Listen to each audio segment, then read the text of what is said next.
Everyone, welcome to the জয়ী। তো চলো আজকে দেখে নেওয়া যাক যে আজকের ব্লগটা কিসের জন্য। তো আশা করি সবাই বুঝতে পারছো যে আমার বাড়ির বিপত্তারিণী পুজোর ব্লগটা তোমাদের সাথে আমি শেয়ার করতে চলে এসেছি। ছোটো থেকেই দেখে এসেছি যে আমার বাড়িতে বিপত্তারিণীর পুজো হয়, তো তাই ভাবলাম তোমাদের সাথে একটু শেয়ার করি।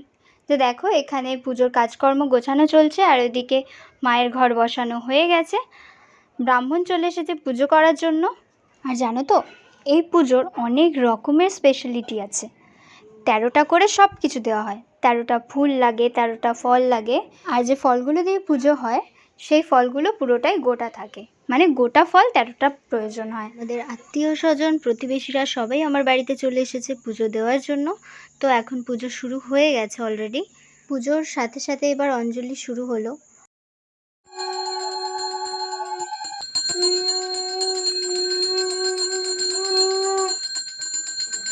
পুজো শেষ। তো পুজো শেষ হওয়ার পরে আরও অনেক রিচুয়ালস বাকি থাকে বাড়িতে। পুজোর সাথে সাথে আমাদের বাড়ির গোপালকেও সুন্দর করে সাজিয়ে দিয়েছিল আমার মা। আর দেখো, এখানে ভোগের অ্যারেঞ্জমেন্ট করা হয়েছিল, সেই ভোগ খেতে দেওয়া হয়েছিল আমাদের গোপালকে।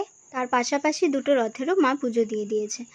আর সবথেকে বড় স্পেশাল কি জানো তো, যারা পুজো দিয়ে থাকে এই দিনে, যারা উপোস করে থাকে, তো তাদেরকে একসাথে 13টা লুচি খেতে হয়। আর এই 13টা লুচি খাওয়ার সময় একদমই কথা বলতে নেই।